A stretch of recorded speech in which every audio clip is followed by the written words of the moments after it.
आप सभी प्यारे बच्चों का एक बार फिर से स्वागत है। सभी को गुड आफ्टरनून। आज हम मैथ्स नहीं बनाएंगे बल्कि जादू सीखेंगे। एक बहुत ही इंपॉर्टेंट और प्यारा सा क्वेश्चन आपके सामने है।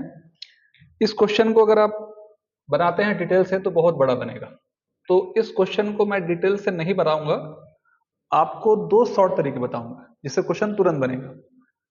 8,000 रुपए में अगर दो मोबाइल को खरीदा जाता है, एक मोबाइल को 50% प्रॉफिट पर और एक मोबाइल को 10% हानि पर बेचा गया। ऐसी स्थिति में दोनों वस्तुओं का अगर क्रय मूल्य विक्रय मूल्य अगर बराबर है तो दोनों का खरीदी मूल्य कितना होगा।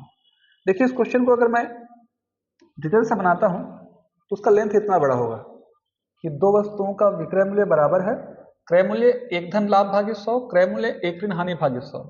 आरंभिक वस्तु को मैं x मानूंगा और दो वस्तुओं का खरीदी मूल्य 8,000 है, तो दूसरे वस्तु का खरीदी मूल्य पहले से घटाने पर मिलेगा, 8,000 ऋण x हो जाएगा।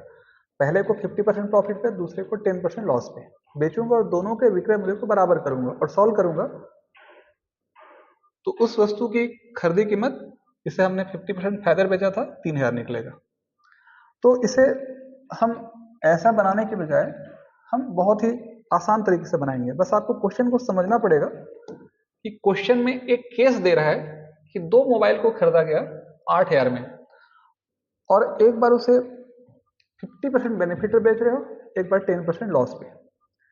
दोनों का खरीदा गया दाम 8,000, एक बार 50% प्रॉफिट। तो मैं क्या करूंगा, सबसे पहले मैं यहाँ लिखूंगा 50%। अब 50% का मतलब होता है 1/2। फिर मैं यहाँ लिखूंगा 10%। 10% का मतलब होता है 1/10। ठीक है, यानी कोई ऐसा सामान है जिस सामान को मैं 2 में खरीद रहा हूं और 1 रुपये बेनिफिट लेकर बेच रहा हूं, 50% फायदे पर बेचा गया। दो की वस्तु 3 में बिक रही है और एक बार क्या हो रहा है, एक बार ऐसा हो रहा है कि एक बार लॉस पे बिक रहा है वस्तु, यानी 10 रुपए की वस्तु घाटे पे बिक रही है 1 रुपए की, तो 9 में बिकेगी। तो मैं क्या करता हूं, मैं यहां लिखूंगा 2 और यहां लिखूंगा मैं 3। मतलब क्या हुआ, 2 रुपए उसकी आरंभिक मूल्य थी और 1 रुपया बढ़ा के बेच रहा हूं, मतलब 3 में बेच रहा हूं। तो 2 की वस्तु 3 में बिक रही है और एक बार क्या हो रही है, एक बार जो 10 की वस्तु है वो घट करके 9 में बिक रही है। लेकिन क्वेश्चन में तो डायरेक्टली बोला गया है कि बेचे के दाम बराबर है, सेलिंग प्राइस इक्वल है, विक्रय मूल्य बराबर है। ये क्रय मूल्य है और ये विक्रय मूल्य है। ये आरंभिक कीमत है, ये बाद की कीमत है। ये आरंभिक कीमत है, बाद की कीमत है, और सीधा बोल दिया गया कि विक्रय मूल्य बराबर है। सेलिंग प्राइस इक्वल कैसे होगा, तो सेलिंग प्राइस को हमको इक्वल करना पड़ेगा। तो सेलिंग प्राइस में यहाँ देखिए 9 है और यहाँ 3 है, तो मैं क्या करूंगा, इस वाले पार्ट में मैं 3 का गुणा कर देता हूँ ताकि इसके बराबर कर सकूं। यानी अगले स्टेप में मैं जाऊंगा तो 3 दूना 6 और 3 तिया 9। इसे चेंज करने की जरूरत नहीं है, 10:9 ही रहने दीजिए। अब आप ध्यान दीजिए, ये जो पार्ट दिख रहा है आपको, ये तो बराबर हो गया, विक्रय मूल्य बराबर है। अब इन दोनों का जोड़ ही तो क्या कहलाएगा, क्रय मूल्य कहलाएगा। और 10 और 6 कितना हिस्सा हुआ, 16 हिस्सा। तो इसको मैं जोड़ देता हूं तो 16 हिस्सा।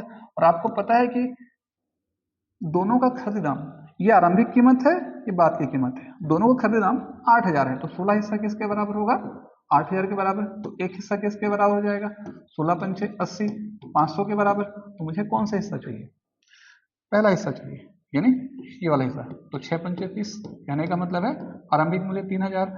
और अगर मुझे ये वाला हिस्सा चाहिए तो सीधा सीधा यहाँ 10 हिस्सा निकालूंगा, 10 पंचे 5,000।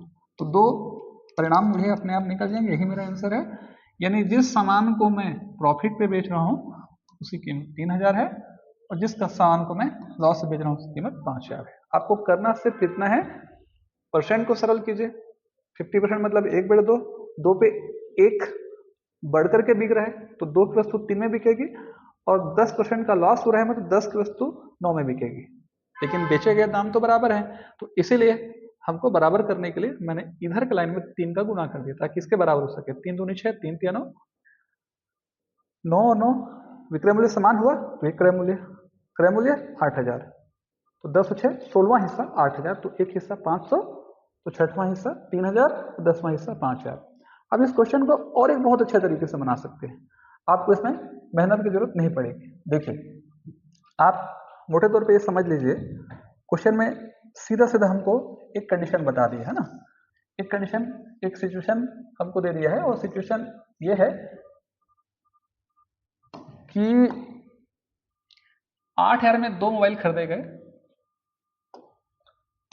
देखिए एक सिंपल सा लॉजिक देखिए यहाँ पे, 8,000 में 2 मोबाइल खरीदे गए, एक को 50% बेनिफिट पर और एक को 10% लॉस से बेचा गया। दोनों का सेलिंग प्राइस बराबर है, तो दोनों का खरीदे मूल्य क्या होगा।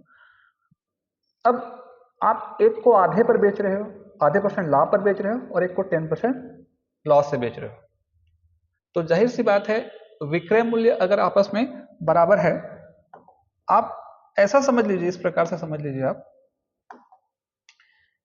अगर मैं ये मान के चलता हूं कि ये मेरा आंसर है, ये वाला जो कि आंसर नहीं है, 4,000 एक वस्तु की कीमत है और 4,000 एक दूसरे वस्तु की कीमत है, खरीदी कीमत, तो अगर मैं 4,000 को मैं आधा फायदा लेकर बेचूं तो 6 में बिकेगा, और 4,000 पर मैं अगर 10% का लॉस लेके बेचूंगा तो 400 कम होकर के वो क्या हो जाएगा, 3600 बिकेगा। तो यहाँ तो विक्रय मूल्य बराबर होगा ही नहीं, यानी ये ऑप्शन तो यही भी खत्म हो गया।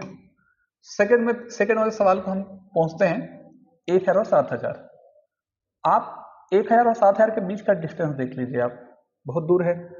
अगर मैं 7,000 को 10% घाटे पे बेचूंगा, मतलब ये हुआ कि 700 कम हुआ तो भी 6,300 आ रहा है, इसे मैं बढ़ा के बेचूंगा तो भी 1,500 आ रहा है, तो ये भी नहीं होगा ऑप्शन, ये भी खत्म। बेचे का दाम बराबर होना चाहिए, आप ऑप्शन यहीं से पकड़ लीजिएगा। अगर ये ज्यादा है और ये कम है, सोचिए कि बेचा का दाम बराबर होगा, तो इसको मैं प्रॉफिट पे, इसको मैं लॉस पे नहीं बेच सकता। मैं इसको प्रॉफिट पे, इसको लॉस बेचूंगा तो वो एक घटेगा और एक बढ़ेगा और दोनों बराबर हो सकता है। यानी सरल भाषा में कहूं तो 3,000 को अगर मैं 50% बेनिफिट पे लेके बेचता हूं, मतलब 1,500 रुपये एक्स्ट्रा मुझे मिलेगा, 3,000 का आधा, तो वस्तु कितने में बिकेगा, 4,500 में। और अगर मैं 5,000 पर 10% का लॉस लेके बेचता हूं तो 5,000 10% कितना होता है, 500, तो वस्तु कितने में बिकेगा, 4,500 में। तो आपको बनाने की क्या जरूरत है, सीधे सीधे आपको यहीं से आंसर पता चल जा रहा है कि उस वस्तु का बेचा गया मूल्य बराबर है, तो एक कीमत 3,000 हो जाएगी और एक कीमत 5,000।